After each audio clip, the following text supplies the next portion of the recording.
जोर से उच्चारण करना चाहिए। ओम नमो भगवते वासुदेवाय।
अंतर्राष्ट्रीय श्री कृष्ण भावनामृतम international society for Krishna consciousness ISKCON के तत्वाधान में प्रत्येक दिन यहाँ मंगला आरती, संध्या आरती और प्रत्येक गुरुवार को कीर्तन कथा बहुत सुंदर सुचारू रूप से हाटा के समस्त भक्तवृंदों के माध्यम से हो रहा है।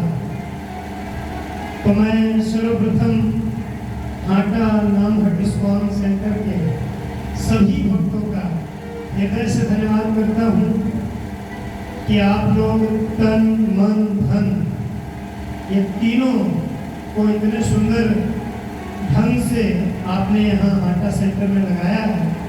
कुछ लोग अपना तन की सेवा दे रहे हैं, शरीर से सेवा कर रहे हैं, कुछ लोग मन से सेवा कर रहे हैं। मन से सेवा का मतलब कि बहुत अच्छा है, मन से प्रसन्न है, बहुत अच्छा कार्य है कि हमारे मनु महाराज जी के माध्यम से और मोती जी और समस्त वैष्णव के माध्यम से इतना सुंदर प्रचार कार्य, मंगला आरती, संध्या आरती और गुरुवार का कार्यक्रम चल रहा है। मन से अगर कोई कहता है कि बहुत अच्छा है, खुश है, तो उसके मन की सेवा हो, उसका मन पवित्र हो गया यदि वो ऐसा सोचता है कि अच्छा होगा। लेकिन कुछ लोग ऐसे हैं कि मन से भी देखिए तन देने में परिश्रम लगेगा, ध्यान देने में और ज्यादा परिश्रम लगता है। हमारे गुरु महाराज जी कहते हैं कि चमड़ी चले जाए पर दमड़ी न जाए, ऐसे लोग हैं संसार में। चमड़ी मतलब शरीर और दमड़ी मतलब पैसा। लोग सोचते हैं भले शरीर चला जाए लेकिन पैसा नहीं जाए। तो परम पूज्य राधानंद महाराज जी अपनी कथाओं में एक उदाहरण देते हैं अक्सर कि पहले जमाने में जब शेद लगता था, शेद मतलब दीवार में छेद करके चोरी करने के जब चोर जाता था तो सबसे पहले वो अपना हाथ या पैर डालता था, गर्दन नहीं डालता था। जानते क्यों? कि अगर उस तरफ कोई तलवार लेकर या कोई हथियार लेकर खड़ा हो, पहले सर डालेगा तो हमला करेगा तो सर ही कट जाएगा, इसलिए पहले हाथ या पैर डालते थे कि अगर कोई खड़ा होगा दीवार की उस तरफ तो पहले हाथ या पैर ही सर को बचा रहेगा। तो पहले के लोग ऐसे थे कि भले शरीर चल जाए, पैसे के लिए हाथ पैर तक भी कटवा देते थे। तो सेल लगाना, हाथ डालो, अगर कोई उधर हो तो हाथ ही काटेगा, तो पैर ही काटेगा, लेकिन पैसा चाहिए। तो कुछ लोग तन से सेवा कर रहे हैं हाटा सेंटर को बढ़ाने में, कुछ लोग धन से, लेकिन कुछ लोग मन से तो कम से कम कर ही सकते, कोई खर्चा नहीं। मन से क्या करना है? हाँ हाँ, बहुत अच्छा कार्य हो रहा है, हाटा में सेंटर चालू हो गया, आरती हो रही है, गुरुवार को कार्यक्रम चल रहा है, भक्त जा रहे हैं, बहुत अच्छा है, बहुत अच्छा है, मन से। लेकिन हाय दुर्भाग्य कि हम इतने अभागे हैं कि मन से भी नहीं सेवा कर सकते।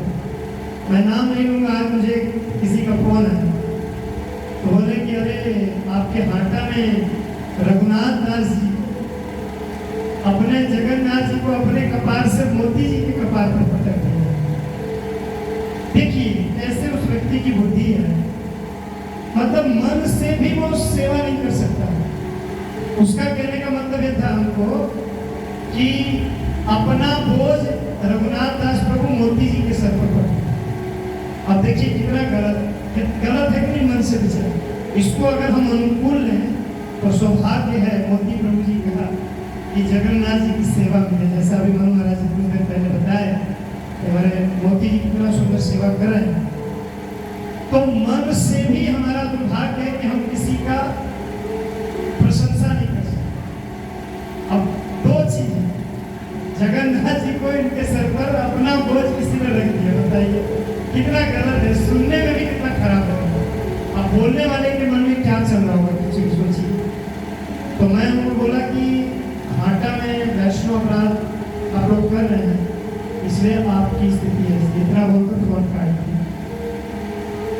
तो मन से कम मन से तो कहना चाहिए कि हाँ भाई बहुत अच्छा है, भागवत कथा हो रही है, इतने बड़े पंडाल में, इतने बड़े लेवल पे, इतने लोगों को प्रसाद खिलाया जा रहा है, बहुत अच्छा था, बहुत अच्छा। तो तीन तरह से भगवान की सेवा करनी चाहिए, तन मन धन। और हाटा के भक्त ये तीनों में आगे हैं, मन से भी सेवा कर रहे, तन से भी और धन से भी। तो इसलिए मैं हृदय से बार बार हाटा के समस्त भक्तों का धन्यवाद करूंगा और धन्यवाद करूंगा हमारे भगवान स्कॉन के भक्तों का, विशेष करके डॉक्टर कृष्णदास जी जो यहाँ प्रति गुरुवार को रामश्याम प्रभु और संतोष कृष्ण प्रभु जी आते रहते हैं। और विशेष विशेष विशेष धन्यवाद हमारे आदरणीय मनु महाराज जी, जो चाहे हाटा में हो, चाहे अपने घर पर हो, चाहे हैदराबाद में हो, चाहे मुंबई में हो। मनु महाराज जी मैं देखा हूँ कहीं भी रहे, लेकिन उनका मन हाटा सेंटर में रहता है 24 घंटा। चिंता है भक्त आरती अच्छे से कर रहे कि नहीं, कैसे आरती करना है, कैसे भोग लगाना है, कैसे आरती दिखाना है। तो प्रभु जी व्यस्त रहते हैं वहाँ शरीर से, वो विष्णु से, लेकिन मन रहता है कि हमारे हाटा के भक्त भक्ति में आगे बढ़े। तो धन्य है हमारे गुरु महाराज जी जो इतना सुंदर मन पूर्ण रूप से हाटा में लगाकर शरीर का कहीं भी विचरण करे, मन हाटा में रहता है। और आज प्रभु जी का ही प्रवचन था, प्रभु जी से बातचीत हो रही थी सुबह, प्रभु जी बोले आइए प्रभु जी आपका प्रवचन होगा। और मैं मैसेज पढ़ा नहीं था, तो मैंने हाँ बोल दिया। अगर मैं पहले मैसेज पढ़ा होता हाटा स्कॉन ग्रुप में, तो मैं बोलता कि मैं सुनने आ रहा हूँ प्रवचन। बाद में इनको हाँ बोलने के बाद में देखा चले तो महाराज जी का नाम दिया है, आज इनका कथा है। धन्य है प्रभु जी की अपना क्लास मुझे दिए हैं, बहुत बहुत धन्यवाद। तो भक्तों जैसा कि उसमें हमारे मोदी जी लिखे हैं ग्रुप में कि भक्ति में कैसे आगे बढ़ना है, उस कथा को, उस बात को मनु महाराज प्रारंभ में माइक में बहुत सुंदर बताए कि कैसे हमें भक्ति में आगे बढ़ना है। तो जगन्नाथ जी की स्नान यात्रा आ रही है, रथ यात्रा आ रही है, बहुत शुभ घड़ी आ रहा है हमारे बीच। अगले शनिवार को मैंने जो ये शनिवार आएगा, इसके बाद शनिवार को जगन्नाथ जी का स्नान यात्रा है। साल में एक बार जगन्नाथ जी को स्नान कराया जाता है। ऐसे तो जगन्नाथ जी का बहुत सुंदर श्रृंगार होता है, कपड़े से हल्के हल्के उनका सेवा किया जाता है, लेकिन साल में एक बार स्नान यात्रा होती है। स्नान यात्रा भी आ रहा है और जगत के नाम, जगत का कल्याण करने के लिए क्या करने वाले हैं? रथ पर बैठकर संसार के सभी जीवों को दर्शन देकर सबको पवित्र करने वाले हैं। बहुत ही जल्दी 7 जुलाई को जगन्नाथ जी रथ पर बैठेंगे। जगन्नाथपुरी हो या इस्कॉन पटना हो या इस्कॉन राधा गिरधारी मीरा रोड इस्कॉन हो, जगन्नाथ जी रथ पर आरूढ़ होंगे 7 जुलाई को और रथ पर बैठकर बाहर आते हैं। क्यों आते हैं? क्योंकि जगन्नाथ जी ही सबसे दयालु है। इस संसार में अगर भगवान का सबसे दयालु रूप कोई है तो वो है जगन्नाथ जी। कलयुग के नारायण, कलयुग के यदि नारायण कोई है तो जगन्नाथ जी। बड़ी बड़ी आंखों से सबको देखते हैं, सारे भक्तों, चाहे उनकी निंदा करने वाला हो, चाहे उनकी प्रशंसा करने वाला हो, चाहे उनके भक्तों को आशीर्वाद देने वाला हो या उनके भक्तों को कुछ भी करने वाला हो। जगन्नाथ जी ऐसे कृपालु हैं कि बड़ी बड़ी आंखों से सबको देखते हैं, सब पर कृपा दृष्टि बरसा रहे हैं। बाकी भगवान को आप देखिए तो ज्यादा बड़ी आंख नहीं है, छोटी आंख है, लेकिन ये हमारे जगन्नाथ जी बड़ी आंखों से ज्यादा आंखों से कृपा बरसा रहे हैं, अधिक से अधिक कृपा। इतने दयालु हैं हमारे जगन्नाथ स्वामी। तो ये जगन्नाथ जी जो है ना, ये बहुत अद्भुत है। इनकी एक बहुत सुंदर मधुर लीला है जिसका हम लोग श्रवण करेंगे। जगन्नाथ जी के एक बहुत बड़े भक्त हुए जिनका नाम था माधव दास। माधव दास कैसे भक्त हैं? माधव दास अपने भक्ति से सिखा रहे हैं कि हमें कैसा भक्त बनना है, हम भक्तों के अंदर कैसी योग्यता होनी चाहिए। माधव दास द्वार द्वार जाकर, घर घर जाकर भिक्षा मांगते हैं। क्या चीज की भिक्षा है? चावल, आटा, सीधा कच्चा अनाज या पैसा, क्या मांगते हैं? द्वार द्वार जाकर हरि नाम की भिक्षा मांगते हैं। ये है माधव दास जी। द्वार द्वार जाकर क्या मांगते हैं? हरि नाम भिक्षा। द्वार पर जाते हैं किसी के और कहते हैं भवती भिक्षाम दे, भवती भिक्षाम दे। तो कोई चावल लेकर आता है, कोई आटा लेकर आता है, कोई पैसे लेकर आता है, कोई कपड़े लेकर आता है कि साधु महात्मा द्वार पर आए हैं तो उन्हें कुछ देना चाहिए। तो जब देखते हैं माधव दास जी के हाथ में या पात्र में कोई कुछ लेकर आया है देने के लिए, तो माधव दास जी कहते नहीं नहीं देवी, हमें ये चावल, दाल, आटा, पैसा, कपड़ा नहीं चाहिए। तब क्या चाहिए महाराज? माधव दास जी कहते हैं हरि नाम की भिक्षा ले जा रहे हैं। बोले हरि नाम का भिक्षा समझी नहीं? आप अपने मुख से एक बार हरे कृष्ण महामंत्र बोलिए, यही मेरी भिक्षा है। देखिए ऐसे ऐसे हमारे गौड़ीय वैष्णव हुए हैं। चाह गई चिंता घटी मनवा बेपरवाह, जाको कछु न चाहिए शोषा हम पतिसा। चाह गई चिंता घटी मनवा बेपरवाह, जाको कछु न चाहिए शोषा हम पतिसा। राजाओं का जिससे कुछ नहीं चाहिए, जिसकी कोई कामना नहीं है, जिसकी कोई चाह नहीं है। आप लोग भक्ति में अगर आगे बढ़ना चाहते हैं तो हमारे वैष्णव आचार्य एक श्लोक लिखते हैं, क्या? भक्ति मुक्ति सिद्धि कामी सकल यशांत।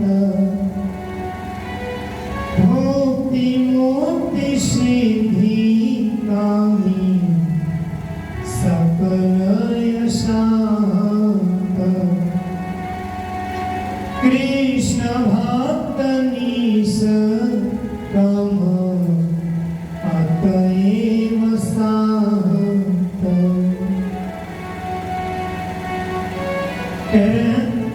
भक्ति मुक्ति सिद्धि काम। भक्ति मतलब भोग की इच्छा। मंदिर में ठाकुर जी के लिए प्रसाद आया, ये प्रसाद लोगों को खिलाने में आनंद आना चाहिए, बांटने में आनंद आना चाहिए, उसको भोगने में आनंद नहीं आना चाहिए। ये है भक्ति से मुक्ति। मैं सत्य कह रहा हूं, गोवर्धन की तलहटी में एक छोटा सा राधा कृष्ण का मंदिर था, और जो भी लोग परिक्रमा लगाने आते तो कुछ न कुछ मिठाई मिष्ठान लेकर पुजारी जी को देते। पुजारी जी भोग लगाते, और जो बढ़िया बढ़िया मिठाई होता है, जैसे रसमलाई हो गया, रसगुल्ला हो गया, अच्छे अच्छे मिठाई, अच्छा खोआ वाला मिठाई हो गया, वे रख लेते। और जो साधारण मिठाई जैसे बेसन का लड्डू, मोतीचूर की लड्डू, जो थोड़ा सस्ता वाला हो, वो बांट देते। और मंदिर जब बंद कर देते तो सारा बढ़िया बढ़िया मिठाई स्वयं खाते। रात में या दोपहर में, सुबह लोग भोग लगाने के देते तो दोपहर में 1 से 4 मंदिर बंद होता है, और रात्रि में 9 बजे के बाद बंद हो जाता है। आप जानते हैं गोवर्धन धाम में जिसका जन्म हुआ है, जो गोवर्धन के मंदिर का पुजारी है, मृत्यु होने के बाद उसको क्या बनना पड़ा पता है? कुत्ता बनना। जो कि शास्त्र कहता है धाम में मरने वाला, गोवर्धन जी के तलहटी पर मरने वाला वैकुंठ जाएगा, लेकिन उसे उस पुजारी को कुत्ता बनना पड़ा। क्यों? भक्ति। भक्ति मुक्ति सिद्धि काम, 4 चीजें। सकल अशांत। तो पहली व्याख्या भक्ति।